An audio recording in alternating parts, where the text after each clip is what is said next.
Good morning, Clark Road. My name is Hudson, And I am Tate. and these are your announcements for Monday, September 29th. Before we begin our regularly scheduled broadcast, let's take a moment to reflect on what a time it is to be a Blue Jays fan. Our hometown Jays made history yesterday evening, capturing the number one seed in the American League and securing home field advantage for the playoffs. And what a way to do it. After a late season slip, the Jays were battling until the final game this season to earn that first round bye. Playoffs are on the horizon. It's time to take October. Go Jays. Get ready, Clark Road, for a massive week of home games where Trojans are looking to defend their turf. The action kicks off on Tuesday right here in our main gym with a volleyball doubleheader against rival John Paul II. Our junior and senior boys volleyball team will both be serving it up starting at 3:30 p.m. Then, the excitement continues on Wednesday as our football teams take center stage on the Clark Road field. The junior squad faces off against Saunders Secondary School at 11 a.m., followed by the senior team's clash at 2:15 p.m.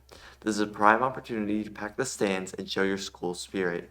The home court advantage continues later in the week. On Thursday, our senior girls basketball team is back at Clark Road Secondary for a 3:30 p.m. tip-off against ESMB.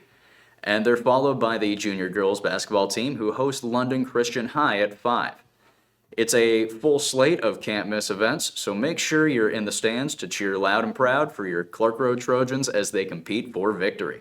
In some more sports news, we have our fall team photos scheduled to be taken this Friday, October 3rd, during Period 1 in the cafeteria. Here's what you need to know.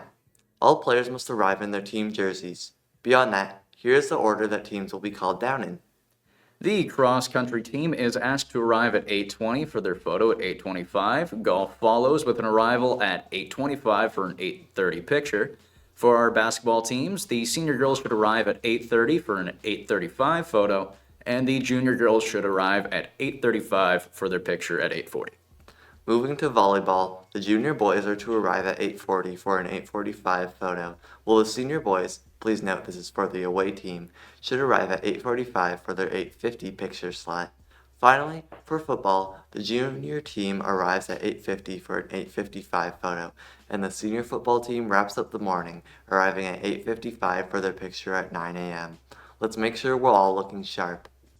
And now a word from Elijah Barker about the upcoming Day of Truth and Reconciliation.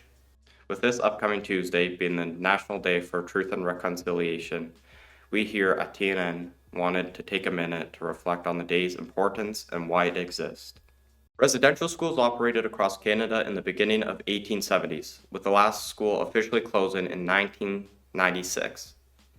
They were a government-sponsored religious school established to educate and convert Indigenous students and assimilate them into Euro-Canadian culture and society. Indigenous children were forcibly removed from their homes and parents, often growing up living away from their families for months or a year at a time.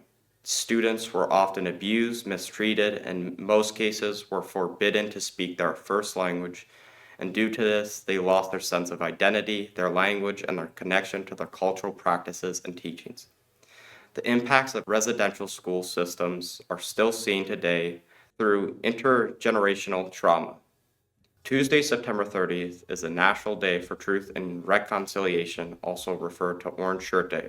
On this day, we wear orange to commemorate the experiences and former students of the residential school system. And it's also to honor those children that never made it home. It's a commitment to ongoing learning and reconciliation in Canada. Please join us in the cafeteria at lunch, September 29th, to recognize National Day of Truth and Reconciliation through a smoke dance demonstration. Thank you. Thank you, Elijah, for those words. Black Student Alliance will now be meeting on Tuesdays in room 226 at lunch. The BSA is an active and engaged community that provides a safe space for Black identifying students and their friends and allies. We look forward to seeing current and new members on Tuesday in room 226. In closing us out, tomorrow's lunch clubs include the Thunder Turtles in room 210. Meanwhile, the guitar ensemble will meet in room 153. After school, the concert band gathers in the music room. To all participants, have fun and enjoy your time together. And those are your announcements for Monday, September 29th. Trojans, take care.